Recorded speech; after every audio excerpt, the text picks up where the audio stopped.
Hello and welcome to Sweet Spot DFS. This is a review of the 2019 Northern Trust, where Patrick Reed is your champion. I didn't have a very good week. My process was actually really good. I was on some players that did really well. I I stayed away from a lot of last week bucket 3s and 4s, so I wasn't on people like Patrick Reed. Nor was I on people like Harold Varner, but I had a lot of Adam Scott. I played some Abraham Answer, although on here it's going to show that I didn't star him or put a question mark. Question marks were like, I liked them, but wasn't sure if I should play them because their last week bucket score didn't pan out. So it was unfortunate. I did actually look a little further into this, and I saw something that I thought was interesting. So I'll go through it really quickly. I didn't go through it in the video, but I'll go through it really quickly here. I want you to pay attention to the recent form average. So I know that this could be a little taboo. Obviously, my process on its own is a little taboo, but I'm someone who wants to document trends, not so much trends, just patterns. And the pattern that I saw was within this recent form average, you typically always had somebody that was in the top 20 inside the top 10. Okay, so for recent form, in better than 20th as their average finishing position over the last 7 weeks. Then there was somebody who was like 20 to 30, then someone 30 to 40, then someone 40 to 50, someone 50 to 60, and someone 60 to 70. I know it's crazy, and I'll say this: it doesn't really apply in every single tournament. It's all but one. But here you go. You have it right in here. 2017. When I first started picking this up, I saw there was a 9, so like 0 to 10, 10 to 20, 20 to 30, 30 to 40, 40 to 50, and then I just, either try to find a 50 or 60 because I'm giving you 7 different instances where this happened, so you just had to pick and choose one. But yeah, I like I said, I went through all of them. Again, 14, 20, 30, 40, you don't really have a 40 there, but like I color code these, so like you wanted 2 greens, 2 yellows, 2 oranges, and a light red. And I mean, you're going to see it over and over and over. So I use that in my my lineup building construction, and let me pull it up, and I'll show you. I guess you're not gonna see it that well, but you're gonna see the players that I chose, and well, you're just not gonna see it unless I go through all the players. So like I chose someone like Brooks.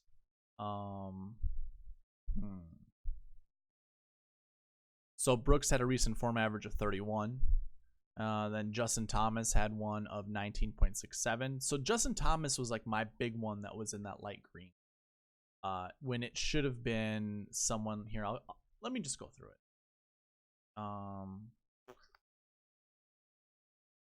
Filter this, and I will filter by recent form average. So here we go. Now, part of the rules that I said you wanted at least 1 last year 1, 1 last year 3, 1 last year that doesn't make any sense. At least 4 last week ones. Okay, sorry. Yeah, so you wanted, okay, hold on, let me go back. 1 last year 1, 1 last year 3, 1 last week 1, at least 1 last year 2 last week 1, so that was a combo, and then 1 last year 3 last week 1. So I'm gonna go through that. So you just heard the rules. I'm not gonna repeat it. You wanted at least 1 last year 1. There you go. You wanted 1 last year 3. I say that, and now I'm gonna repeat it. Here you go. Oh, last year 3. Sorry, right in here. You wanted 4 last week 1s. So there we go, all in the top 6. You wanted 1 last year 2/last year 1. There you go. 1 last year 3 last week 1. There you go. And essentially that was it. I do have other rules down here where it's like no last year 4 without a last week 1. That didn't apply. Last year 5 can have any last week. Well, I mean, we had 1 that was inside the top 10. That wasn't that great. No last year 2 without a last year 1 or a last year 2, which that applies. I mean, they're all 2 1s up here. And then no last year 3 without a last year 1 or a last year 2, which that also did not apply. So we struck out on 2 of the rules, but the rest of the rules applied. And then what I'm going to do is, well, first of all, you already saw the recent form follows suit, or maybe I didn't show that. I'm sorry. So here you go. You have a 9th.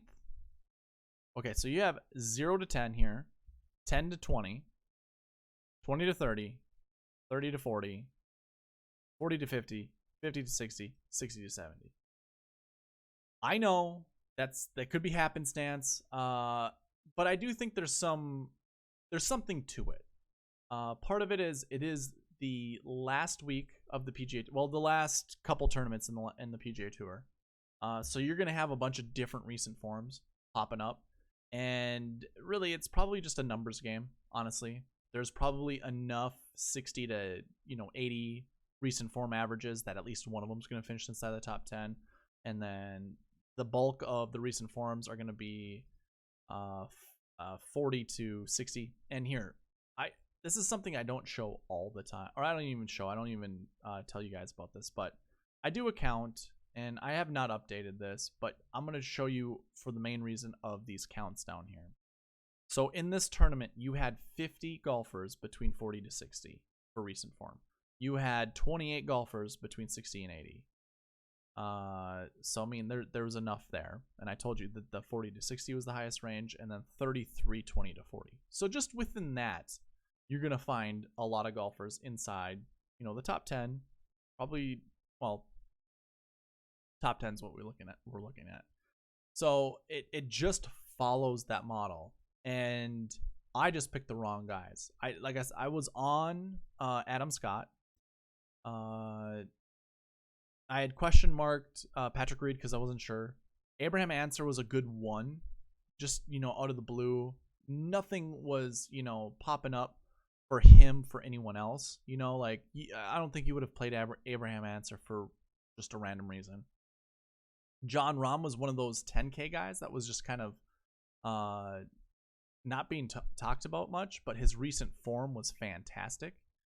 Harold Varner III, I didn't choose him because I think he was a 4-5. So those numbers just don't work very well. Of course, he finished 3rd, so I was kind of the fool in that.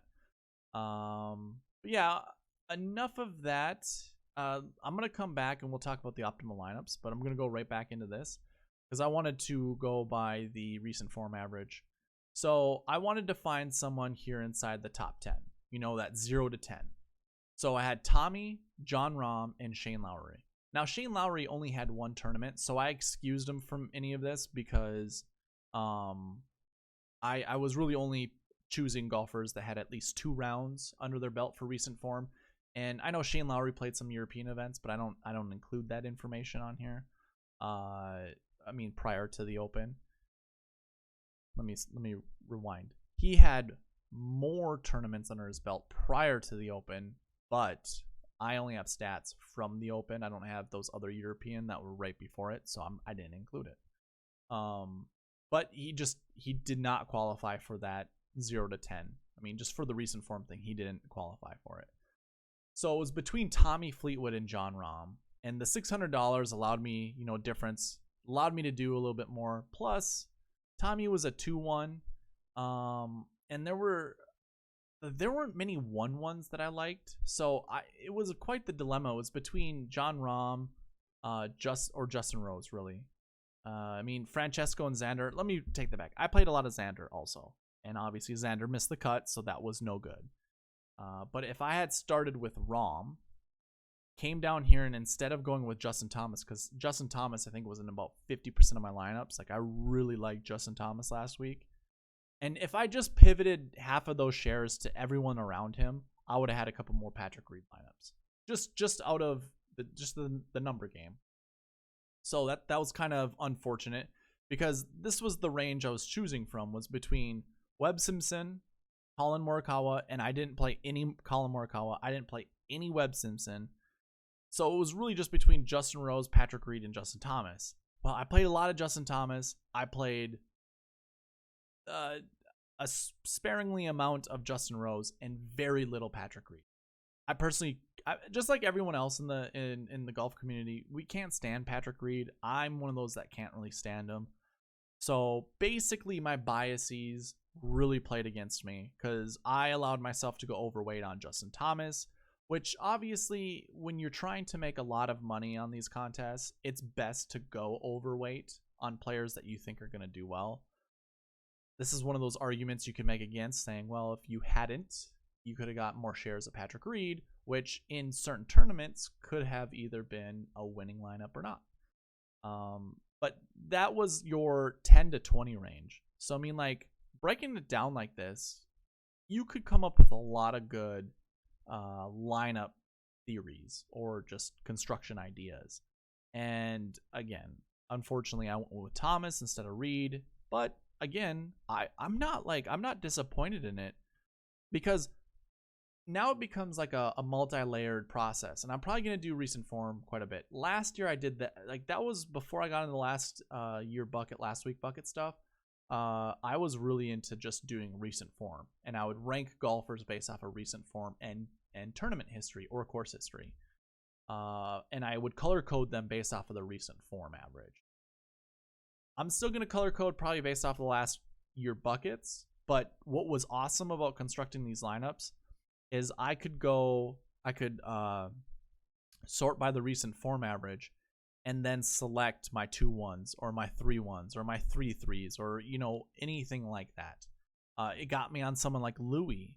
The 4-1, he was my favorite 4-1. He also has the best recent form average that's a 4-1, and that was one of my rules. You wanted to play a 4-1.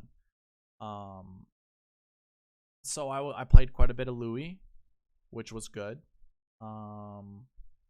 It's funny, I X'd out Ricky. I played 0 Ricky. I felt good about that, especially missing the cut. I know some, like, why would you X out Ricky? Well, I had to choose between a bunch of 3-1s. You know, I like him being at 9-3. That wasn't something I really enjoyed paying for. I couldn't really fit him in a lot of lineups, so I just took a hard stand and say I didn't want to play any Ricky. I did play a lot of Willett, and it stinks. Willett was like 5th place after Saturday's round, and then he just blew up on Sunday, got to 24th. So I had a bunch of Willett lineups. Again, why would you pick Willett? Well, it's because he's a 3-1 and he falls under this 27th recent form average, I guess, bucket, if you want to call it that. I played some Kevin Kisner because he was the best 6-1. And, you know, there were 6s that were in there. I also played a lot of Scott Piercy. You know, 5 could be any last week bucket score. So 5-3, I thought that was fantastic. I played a decent amount of Brooks. Like, I'll show you how I started my lineups. I don't think I showed this. I showed some of this, but I started, you know, from the top, the salary up top of golfers I like. Now, Brooks was a 2-1, so it just fit. Dustin was a 2-1. And all of my Dustin lineups, I shouldn't say all, a majority of my Dustin lineups were doing really well. Yeah, you can see I played some Rafa, and I just didn't check, you know, the morning before. I didn't see that he withdrew. I didn't really pay much attention to golf this week. I like I've told you guys, I am busy with a move. That actually is all solidified, or it's all been confirmed. So this week I'll try to get a BMW one up. I'll try to do the analysis tonight and go through all the graphics and hopefully have it up by tomorrow. And then I'm not sure if I'm going to do a video for the Tour Championship, because that's right in the bulk of me moving. All next week Tuesday through Friday. I will be on the move. I don't think I'm gonna have time, so I don't think I'll have a tour championship, but we will have a BMW one. Anyways, going back, like Dustin, a 2-1, and 2-1 was the the combination that I really wanted to hit on, because first of all, you wanted 4 last week 1s, and you wanted at least 1 2-1, 1 last year 2 / last week 1. So you wanted that combo pairing. So that's what I hit hard right here. That's all this is, just a bunch of 2-1s. Brooks was a 2-1, Dustin was a 2-1, Justin was a 2-1, and then past him, I went with a bunch of John Rahm as my 1-1s, so I wanted to choose my 1-1s, and then Rory as my 3-1.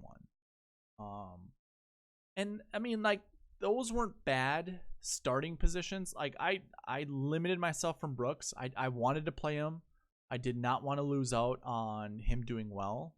And I paired him with a bunch of good golfers, like golfers that I like that, hit the model. I mean, like a Brooks, John Rahm, if Brooks would have done well, John did well. Matt Jones was doing well for a while. They all just got on my process that way. But yeah, Justin Thomas, I played him in 24 lineups out of 67. So a third of my lineups, essentially. And I played a lot of Adam Scott. But yeah, that's how I started that out. Let's see. Yeah, so I just wanted to show you that's how I started my lineups. That's why we won it. So yeah, Brooks I thought was a great candidate for that 30 to 40 range. I stayed away from, kind of these golfers down here that I didn't really see much use in playing. I do believe Tony Finau was doing well after Saturday's round or Friday's round. I'm not sure. But here's a 4-1 that I liked. I liked Mark Leishman. I'm not going to say I didn't. He's definitely someone I targeted. He missed the cut. I didn't want to play any Brandt Snedeker. I was able to avoid a lot of this range, although you wanted to play these guys. Like I said, I liked Rory. Nate Lashley I didn't play a lot of, although I liked him. I didn't play a lot of Kuchar, but I liked him. Furyk, I played a handful of lineups. Jordan Spieth, again, a question mark because he was a 4-6. So I didn't play him all that often. I think I might have had him in one lineup. He didn't hurt me for not playing him. He wasn't in the optimal lineup, which we will get back to. So I'm glad that I didn't play much of him. I did play some Ian Poulter because he was a 5, or last year 5. And obviously we needed to play. Well, we didn't need to, but you could. But yeah, okay, so we come down to the 60 range, right? We have a lot of golfers down here in that 60 range, but then you pair them up with like their combos here. And I X'd out a bunch of golfers I just did not want to play. So Patton Kizzire, we hit on that. Scott Brown, we hit on that. Young Hoon Lee, we hit on that. Really, there wasn't anyone else, like they're all your low 6K. So like you really had, it was really risky to play any of these golfers to begin with. I know like Max Hama and Joel Damon, those guys were top 20, top 10 at one point in time. So was Matt Jones, but I did like Matt Jones, and I think it was because of his bentgrass stats. But yeah, we get down here, and then okay, so yeah, Phil down here was a 2-1. He's obviously been doing poor. Definitely not a golfer you really wanted to play much of. Where is Adam Scott? There he is. So Adam Scott, obviously probably out of this whole range, one of the better picks. And I did play a lot of Troy Merritt because he was within this. Chris Stroud ended up withdrawing. But yeah, Adam Scott, probably the best out of this whole range of recent form 60 to 80. And we wanted to play at least one of them. And one of them finished inside the top 10. Here we go with Abraham Answer. I mean, I don't know. I like Abraham Answer. He's excuse me. He scores really well. So it's just one of those things that I wanted to play that. And if I was constructing the lineup, I would have, if I would have played Abraham Answer, there's no way I was playing anyone else up here, including Harold Varner III. So I'm not going to trick you guys and say, oh yeah, well, if I would have just done that. I also was a huge fan of Dustin in this range, Dustin Johnson, that is. So again, I didn't get on much of Abraham Answer, or, well, I wouldn't have played Harold Varner III, just because it didn't work out for me. And again, I was biased, so I just went with that. But, you know, I feel really good if I was to sort this by stars and X's. Actually, let's go results and then by this.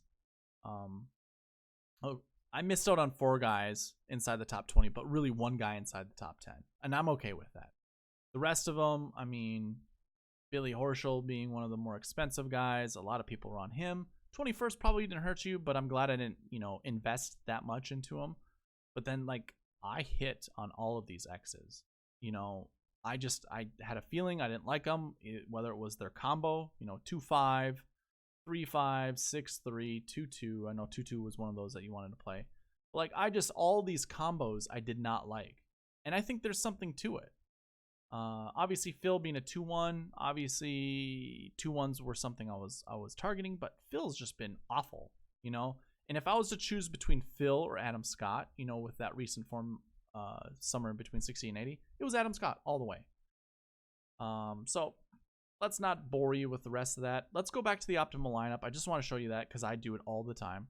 Optimal lineup included Patrick Reed, Abraham Answer, John Rahm, Harold Varner III, Adam Scott, and Patrick Cantlay, believe it or not. So Patrick Cantlay scored 12th, or he got 12th place. He scored more points than Jordan Spieth, who got 6th. Which is interesting. You know, I always try to select people within the top 10. I mean, he scored more points by 1. He scored 1 more point than Jordan Spieth. I think Jordan Spieth and Brandt Snedeker, I think they tied in points. I'm pretty sure. Louis had a really low point total for being 6th place. The winning lineup for the $5 GPP was Pat Reed, Abraham Answer, John Rahm, Adam Scott, Ian Poulter, and then all the way down here, Gary Woodland. Gary Woodland scored like 76.5 points. Which means the optimal lineup for what I told you was 673.5. The $5 GPP ended up getting 627. So there's a 50-point swing.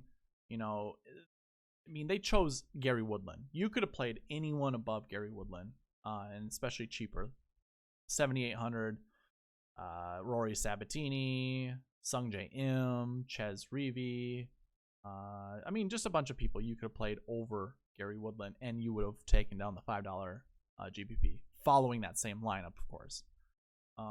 So that was the optimal lineup. Now let's get back to the DK page. I shamelessly have to admit I did not do a lot of analysis prior to this, but I just right away see Louis Oosthuizen and Pat Reed tee off together. You know, that's one of those things I like to look at. You've been here before. Just to see if there's any correlation. Looks like John Rahm and Webb Simpson correlated pretty well. Oh, I'm sorry. What am I doing? Here we go. Oh, now we don't see anybody really inside the top 10 that paired up together. 732. Oh, Louis again and Pat Reed. Okay, so that's yep. I don't see anyone else. You guys can correct me if you see anybody, but I don't see anybody else. I like pairing those guys up, of course, if you remember. We'll go here, hide all of this so you guys can see the Bentgrass stats. As you can see, like, that dominated, as most grass stats do from week to week. Sometimes you get a couple guys, some stragglers, there we go, that show up inside the top 10, top 20. Well, top 10 with, you know, top 10%, you know, like 0 to 4%. But this is all pretty promising, and then the 2019 is also very promising. So when we look at all of this, we could literally break it down super easy. You know, go with the recent form as well as the buckets, and then compare it with the grass stats. And I guarantee you your pool gets shrunk to like 15 players. And it's just your ability to create lineups based off of that. Knowing this now, it's good to know. But again, I'm a huge component for I'll call them grass stats. Like I would rather go by grass stats than swing stats, definitely. And here you go. You can tell, Louis was the worst with a 10% clip of finding the top 10. Harold Varner had 14%. For as cheap as he was, and for how just meh his stats were, there you go. There you have it. Just looking at the grass stats would have, hey, he's decent enough. So just wanted to point that out. Let's go ahead and hide all of this, and then we'll look at the swing stats, the all-encompassing swing stats. So I have the ranks. These are the field ranks. This is what they were like. This is what their field rank was coming into this tournament, or at this tournament, I'm sorry. So Adam Scott was the 6th best tee to green for this tournament this week. Rory McIlroy was 1, Justin Thomas 2, 3. Tee to green, one of those easy stats to look at because it encompasses just about every other shots gained stat. So tee to green was relevant, but not as, here you go, middle of the pack. Are you going to choose Patrick Reed based off of his tee to green stats? And hey, man, if there are good rolling stats for Pat Reed, let me know in the comment section. What were his rolling stats leading up, the last 2 weeks, last 3 weeks, 4 weeks, I wouldn't go anywhere past what I have my recent form average set to, which is 7 weeks, because it doesn't really matter. But if you can tell me, last 2 weeks, last 3 weeks, his tee to green was just phenomenal, like he was top 10, just say even top 20 in that field, then I will submit and concede and say, hey, swing stats, definitely look at that for rolling stats. But here are the PGA stats. This is what the PGA website gives me. So I just don't, there's nothing inside here. Let me do this. Never mind. I'm not going to mess it up. I was going to put the optimal lineup players here, but we obviously know it's the top 5 plus Patrick Cantlay. So if we did that and we look at all of these stats now, Patrick Cantlay's stats just look phenomenal. But everyone else, was approach something you mattered? Because Abraham Answer was the bottom quartile of the player pool this week, and so was Harold Varner. So maybe it wasn't that. This looks awful. John Rahm 41st, not bad. Adam Scott, the best one. You find good players here once you get to 10th place and down, but it doesn't give you the winner. It doesn't give you 2nd place. It doesn't give you 3rd place. Those are all players you need in order to win a tournament. Are you looking for a conservative lineup? Because if that's the case, then maybe you find a bunch of golfers right here, and maybe that wins you your cash lineups. So be it. That's fine. I'm only interested in building the optimal lineup and just taking down whoever's in first place. That's all that matters to me. I just want to win first. So when you hear all these swing stats coming into the tournament, oh, hey, this is what this player, or obviously, my spiel from week to week. If not, go to my other videos. I'm not going to, continue to go on this rant, but it just doesn't work. If anything, around the green was the best stat. Now that I look at it, Abraham Answer you wouldn't have gotten Abraham Answer. You wouldn't have got him for any reason. Birdie or better, Adam Scott and John Rahm, sure. But if you're sticking on that, what's the likelihood you find those 2 golfers? Oh, hey, let's target birdie or better, but only for John Rahm and Adam Scott. It's not going to happen, especially when Justin Thomas is 1st. Patrick Cantlay, that's good. Rory's 3rd. Who's all leading? Gary Woodland was 2, so maybe that's why the GPP guy had him in there. but Brooks was 4th. Like, do you know to select just 2 players that are on the top 20 of 30 or better? Is that the case? If so, then hey man, good on you. But that doesn't look to be the case to finding success. Again, swing stats overrated. You're not. I mean, convince me otherwise. I just don't think that's gonna happen. I'm not using swing stats as a tool to find the optimal lineup or to create lineups. Just not gonna happen. I rather use swing stats and the last week, not swing stats, grass stats, last year, buckets, and now maybe the recent form average. I mean, we don't have course history. I'm a big proponent of course history, but tournament history. Hey, tournament history actually looks pretty good. Like, look at all those golfers, all within that 20 to 40 range. Besides Answer, who played here last year, I'm sure for the first time. Patrick Reed, not bad. Maybe that's what we go with. Does that tournament history? Let's see. Here's our results. So top 20, you have top 20 for tournament history. You got 1, 2, 3, 4 golfers inside the top 10, 6 golfers inside the top 10 or top 12, and then Pat Reed is just a little bit behind top 20. He was 24th and Louis was 20th. So I mean, tournament history is not bad.